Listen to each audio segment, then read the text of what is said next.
திமுக ஆட்சி காலத்துல வந்து அவருடைய இன்ஃப்ளூயன்சர்ஸ் எல்லாமே சேர்த்து ஜனநாயகம் படம் ரிலீஸ் ஆகிறதுக்கு முக்கிய காரணம் யாருன்னு கேட்டா திமுக திமுக திமுக சொல்லிட்டு இருந்தாங்க. இன்னைக்கு நீங்க ஆட்சி அதிகாரத்தில் இருக்கீங்க, முதலமைச்சரா இருக்கீங்க, மன்னிக்கணும் பொம்மை முதலமைச்சரா இருக்கீங்க. உசு பேத்தினாலும் உம்முன்னு தான் இருக்கீங்க, கடுப்பேத்தினாலும் கம்முன்னு தான் இருக்கீங்க, மக்கள் செத்தாலும் கம்முன்னு தான் இருக்கீங்க. ஆனா உங்க சொந்த படம் ஜனநாயகன் படத்துக்கு இன்னைக்கு உங்க ஆட்சியில இருந்து கூட நீங்க வாயை கூட திறக்காம இந்த மாஸ்டர் படத்துல ஒரு மியூசிக் வரல, கரூர் சம்பவத்தில் கூட அண்ணா ஒரு சம்பவம் மாதிரி வந்து ஒரு காமெடி பண்ணாரு, தலையை அப்படி வச்சுக்கிட்டு பிஎம் சார் டான் டான் டான் அந்த மியூசிக் வரல திரும்ப சார் நான் இங்க தான் ஆபீஸ்ல இல்லைனா வீட்டில் தான் இருப்பேன், என் படத்தை ரிலீஸ் பண்ணலனா வேற மாதிரி ஆயிடும். நீங்க இப்ப வீரவசனம் பேசுங்க சிஎம் சார், உங்க படம் ரிலீஸ் ஆகாம இருந்திருக்கு, நீங்க முதலமைச்சர் ஆகணும் அப்படின்ற ஒரு காரணத்துக்காக நீங்க ஆளுநர் வீட்டுக்கு நீங்க போறீங்க. ஐயா நான் முதலமைச்சர் ஆகணுங்க ஐயா, என்கிட்ட மெஜாரிட்டியோட நான் வந்திருக்கேன், நீங்க எனக்கு முதலமைச்சர் ஆக்குங்க அப்படின்னு நீங்க கேட்க போறப்போ யாரை நீங்க கூட்டிட்டு போனீங்க? ஜனநாயகன் படத்தோட ப்ரொடியூசரை நீங்க கூட்டிட்டு போனீங்க. அவர் என்ன சுதந்திர போராட்ட தியாகியா? இல்ல தமிழ்நாட்டுக்காக அவர் வந்து நதி தமிழ்நாட்டுக்கோ கர்நாடகாக்கோ நதி பிரச்சனை வந்து சால்வ் பண்ண வந்திருக்கக்கூடிய ஒரு தியாகியாவே எதற்காக அவரை கூட்டிட்டு போயிருக்கீங்க? நீங்க படத்துல 500 கோடி ரூபாய் சம்பளம் வாங்குறதுக்காக அதை நஷ்ட ஈட நீங்க ஈடு கட்டுறதுக்காக தமிழ்நாட்டில் இருக்கக்கூடிய அனைத்து படமும் அவருடைய தலைமையில ரிலீஸ் பண்ற ஒரே காரணத்துக்காக அவரை கூப்பிட்டு அவர்கிட்ட நீங்க கூப்பிட்டீங்களா? இது வெக்கமா இல்ல உங்களுக்கு? கேவலமா இல்ல உங்களுக்கு? இல்ல சுயமரியாதை பத்தி பேசுறாங்க. சுயமரியாதை சமூக நீதி, சமூக நீதி எல்லாம் திமுக கிடையவே கிடையாது. சுயமரியாதை திமுக இருக்கிறவங்க என்னன்னே தெரியாது அப்படின்றாங்க. யார் தெரியுமா சொல்றது? இந்த முறுக்கு அமைச்சர் ஒருத்தர் கேள்விப்பட்டிருக்கீங்களா நீங்க? யாருன்னு தெரியுமா?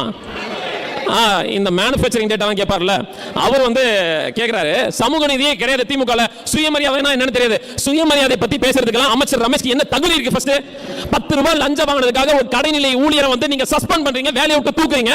உங்க சமுதாயத்தை சேர்ந்தவன் லஞ்சம் வாங்குறதுக்காக நீங்க வேலையை விட்டு தூக்காம மன்னிப்பு கருதி வாங்குற பேர் தான் சுயமரியாதையா? சமூக நீதியா? வெக்கமா இல்ல உங்களுக்கு? இதுக்காக நீங்க வாயை தப்பீங்க சிஎம் சார். நீங்க அச்சகரா நீங்க வந்து மன்னிப்பு கருதி கொடுக்க வச்சீங்க, ஏன்னா உங்க சமுதாயத்தை சேர்ந்தவங்க. ஆனால் அனைத்து சமுதாயத்தில் இருக்கக்கூடியவங்க அர்ச்சகரம் என்ற திட்டத்தை கொண்டு வந்தார் முத்தமிழர்கள் டாக்டர் கலைஞர் அவர்கள் தான். ஈகோ, உங்க ஈகோனால நீங்க வந்து அவரை சஸ்பெண்ட் பண்ணிக்கிறீங்க, இவரை நீங்க வந்து மன்னிப்பு கருதம். இதெல்லாம் வாயில நல்லா வருது. இந்த தமிழக வெற்றி கழகத்தில் கிட்ட எல்லாம் நீங்க போய் யாராவது bro what is your ideology bro அப்படின்னு கேட்டீங்கன்னா பிறப்போக்கும் எல்லா உயிருக்கும் அப்படின்வாங்க. ஐயோ அது ஐடியாலஜி இல்லையா, திருக்குறள் அது. திரும்பி இந்த மாதிரி தான் சொல்லிட்டு பாருங்க. ஒரு ஐடியாலஜிக்கு ஏற்ற மாதிரி சமூக நீதினா என்னன்னே தெரியாம பிறப்புக்கும் எல்லா உயிருக்கும் இருக்கும் சொல்லிட்டு பாருங்க. ஐயோ நாங்க வந்து பட்டியலின சமுதாயத்திற்கு இடஒதுக்கீடு, பிற்படுத்தப்பட்டவருக்கு இடஒதுக்கீடு, மிகவும் பிற்படுத்தப்பட்டவருக்கு இடஒதுக்கீடு, தாழ்த்தப்பட்டவருக்கு இடஒதுக்கீடு, இஸ்லாமிய சமுதாயத்தை உருது பேசும் இஸ்லாமிய சமுதாயத்திற்கான இடஒதுக்கீடு, அவர்கள் மிகவும் அவர் பிற்படுத்தப்பட்ட இளைஞர்களுக்கான இடஒதுக்கீடு கொடுத்து அழகு பார்த்தவர் தான் முத்தமிழறிஞர் டாக்டர் கலைஞர் அவர்கள். இப்படி சுயமரியாதை பத்தி பேசுறதுக்கு தமிழ்நாட்டில் திராவிட முன்னேற்ற கழகத்துக்கு மட்டும்தான் அருகதற்கு தகுதி இருக்கு, வேற எந்த கட்சிக்கும் கிடையாது. குறிப்பா பெண்கள் பாதுகாப்பை பத்தி அந்த முழுக்க அமைச்சர் போன ஆட்சியில் வந்துட்டு ஒரு ஸ்டேஜ்ல வந்து பயங்கரமா பேசினாரு. கருவிலிருந்து குழந்தையில இருந்து 70 வயசு மூதாட்டி வரைக்கும் யாருக்கும் பாதுகாப்பு கிடையாது. இவர்களுக்கு பாதுகாப்பு கொடுக்கிறதுக்காக என்னுடைய அண்ணன் விஜய் அவர்களை நீங்க ஓட்டு போட்டு ஜெயிக்க வச்சு நீங்க முதலமைச்சர் ஆனீங்கன்னா தமிழ்நாட்டுக்கு பாதுகாப்பு கிடைக்கும் சொன்னாங்க. இன்னைக்கு உன் கட்சியை சேர்ந்தமா ஆலந்தூர்ல விதவையா இருக்கக்கூடிய ஒரு பெண்ணுக்கு அர்த்த ராத்திரி வீட்டுல போய் வந்து சீமிஷம் பண்றானே, இதுக்கு நீ ஏதாவது பதில் சொல்றது உனக்கு அறிவு இருக்கா? பதில் சொல்ல முடியுமா உன்னால? உங்க கட்சியில் இருக்கக்கூடிய பெண்களுக்கே நீங்க வந்து பாதுகாப்பு தர மாட்டீங்க. உங்க கட்சி சார்ந்த உறுப்பினர்களே வந்து பாதுகாப்பு கொடுக்காம ஊரெல்லாம் வந்து எங்க பார்த்தாலும் செக்ஷுவல் ஹராஸ்மெண்ட். எது கேட்டாலும் இதை பத்தி சட்டமன்றத்தில் கூட அண்ணன் கிட்ட கேட்டாங்க, ஐயா பெண்கள் பாதுகாப்பு அப்படின்னு கேட்டா அண்ணன் உண்மைதான் இருப்பாரு. ஆனா அவர் வீட்டுல இந்த மாதிரி ஏதாவது ஒண்ணு நடந்தா மட்டும்தான் அண்ணன் ரியாக்ட் பண்ணுவாரு. என்னதோ தெரியல, மன்னிக்கணும், ராஜனா ரியாக்ட் பண்ணுவாரு.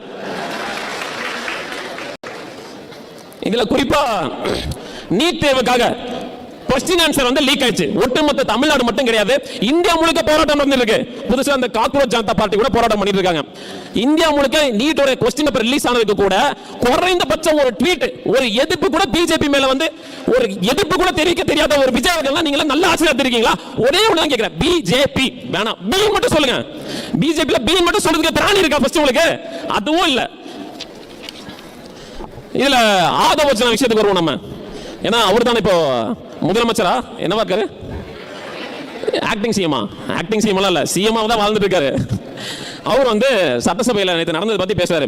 கவர்னருடன் சண்டை போடுறது டிப்ளமாசி கிடையாது, தமிழ் தாய் வாழ்த்து பாடுறதுக்காக நாங்க தான் அந்த உரிமையை பெற்றுக் கொடுத்தோம் அப்படின்றாங்க.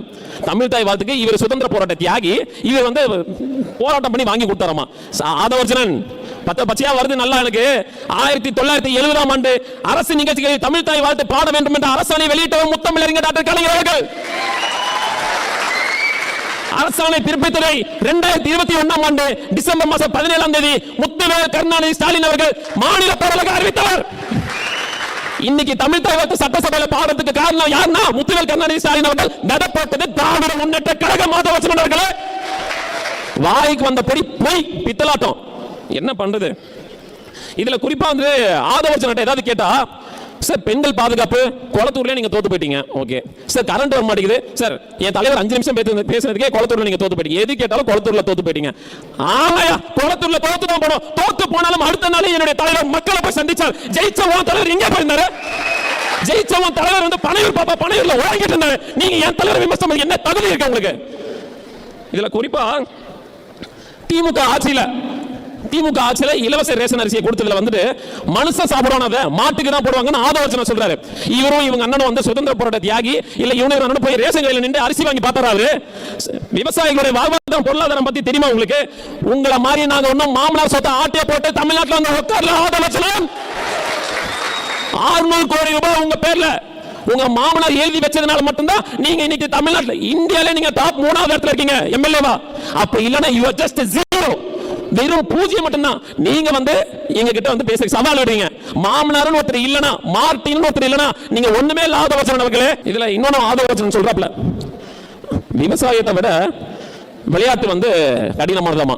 இவர் வயிற்றுக்கு சோறு சாப்பிடுறாரா இல்ல பிரெட் சாப்பிடுறாரான்னு கேட்க வந்தேன். நீங்க பாருங்க, அப்புறம் அவங்க வேற கேச போட்டு போறாங்க. இதுக்கு பயப்படுறால திமுக காரன் கிடையாது. விவசாயத்தை விட விளையாட்டு முக்கியம் சொன்ன ஆதவச்சன் அவர்களே, ஒரு நெல் அறுவடை பண்றதுக்கு எத்தனை மாசம் ஆகும் உங்களுக்கு தெரியுமா? சேலஞ்ச் பண்ணி சொல்றேன். நீங்க எல்லாம் விவசாயம் வந்து பண்ணி பாருங்க. விவசாயிகளுடைய கஷ்ட நஷ்டங்கள் என்ன தெரியும்? விவசாயிகளுக்கு அனைத்து கடன் தள்ளுபடின்னு சொல்லிட்டு ஏசி ரூம்ல உட்கார்ந்து மாமனார் சொத்துல உட்கார்ந்து நான் ஒண்ணுங்க வருது வாயில தப்பா ஏதாவது பேசிட்டு போறேன். இவங்க வேற என்ன கண்ட்ரோல் பண்ணி பேசு அப்படின்னு சொல்லி வேற கூட்டு வந்திருக்காங்க. இதுல வேற எதுக்கு எடுத்தாலும் உதயநிதிக்கு வந்துட்டு என்ன சட்டமன்றத்தில் பேசுறதுக்கு என்ன தகுதி இருக்குன்னு கேட்கிறாரு. உதயநிதி ஸ்டாலின் அவர்களுக்கு தகுதி என்ன இருக்குன்னு கேக்குறீங்களே, அவர்தான் எதிர்க்கட்சி தலைவர். இவர் எதிர்க்கட்சி தலைவர் சட்டமன்ற உறுப்பினர் முதலமைச்சர் கேள்வி கேட்கறதுக்காக தகுதி இருக்கு. அதுக்காக மக்கள் அவரை தேர்ந்தெடுத்திருக்காங்க. என்ன கேள்வி கேட்டாங்க? ஃபர்ஸ்ட் சட்டமன்றத்துக்குள்ள போறப்போ ஒண்ணு கேட்டாரு, நீங்க சோஃபா அம்சிங்கன்னு கேட்டாரு. அண்ணன் வாயை திறக்கல. சரி ஓகே. அடுத்தது இப்ப சட்டமன்றம் நடக்கப்போ பின்னாடி ஆஸ்டின் சார் கேட்டாரு, சிவசங்கர் சார் எல்லாம் வந்து கேட்டாங்க, தமிழ்நாட்டில் சட்ட ஒழுங்கு இப்படி சிந்திச்சு போயிது, செதறி போய் கிடக்குது, பெண்களோட பாதுகாப்பு வந்து செதறி போய் கிடக்குது, இதை பத்தி நீங்க என்ன நினைக்கிறீங்க அப்படின்னு கேட்டோன்னே இதெல்லாம் கேட்கறதுக்காக ப்ரிப்பேர் பண்ணிட்டு இருக்காங்க. லைவ் ஆஃப் பண்ணிட்டானுங்க. ஏன்னா உள்ள திமுக கிட்ட அடி வாங்குறத வெளியில தெரியக்கூடாதுன்றதுக்காக லைவ் கட் பண்ணிட்டு இருக்கிற நீங்க வந்து டிரான்ஸ்பிளான்ட் ஆச்சு கூட்ட இருக்கீங்களா? உள்ள சாதாரண அடியெல்லாம் இல்ல. இப்ப யாசர் கூட அந்த உதயனாவோட பிரஸ் மீட் போட்டோவை காட்டுப்பா. இந்த பாருங்க, வாழ்க்கையில இந்த மாதிரி விஜய் அவர்கள் ஒரு பிரஸ் மீட்டை சந்திச்சாருன்னு வச்சுக்கோங்க, அரசியல் விட்டே போயிடுறேன். அவர் மறந்துட்டான்னு நினைக்கிறேன். உங்களை மாதிரி தான் நானும் அம்மையார்கிட்ட அப்பாயின்மெண்ட் வாங்குறதுக்கு ட்ரை பண்ணிக்கிட்டு இருக்கேன். வாட்ச்மேன் விட்டெல்லாம் என்ன அடிக்கிறாங்க, என்ன பண்றது, அழுதுருவேன். இப்படி பயந்துட்டீங்களா பொம்மை முதலமைச்சர் விஜய் அவர்களே?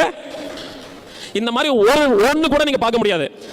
இப்போ நம்மளுடைய டாபிக் படி முடிவுக்கு வந்துடலாம். ஸோ இப்போ நான் வந்து சொல்றேன், தமிழ்நாட்டில் வந்து சட்ட ஒழுங்கு எந்த அளவுக்கு செதறி போயிருக்கு நான் ஒவ்வொன்றும் சொல்லிட்டு இருக்கேன். நீங்க வந்து கோரஸா வாயை தொடங்க சிஎம் சார் இதை மட்டும் நீங்க சொல்லுங்க, ஓகேவா? பெண்கள் பாதுகாப்புக்காக 3 வயசு குழந்தை, 5 வயசு குழந்தை, 20 வயசு பெண்கள், 60 வயசு பெண்கள் முதல் கொண்டு பாதுகாப்புக்கு எங்க தமிழ்நாட்டில் பவர் கட்டு ஏதாவது விருதுகள் வருமா? 5 எம்எல்ஏ உங்க கட்சியை வந்து ஜாயின் பண்ணிட்டாங்களாமே. லாட்ரி கிங் ஆதவச்சனா அவர்கள் ஒரு ஊழல்வாதி சார்.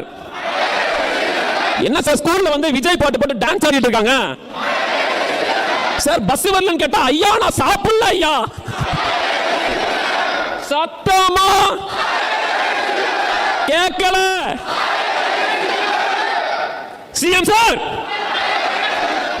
விஜய் அங்கிள் கேக்குற அங்கிள், கான்பிடன்டா இருங்க, நல்லதே நடக்கும். மீண்டும் வருவோம், வெற்றி நிச்சயம். நன்றி.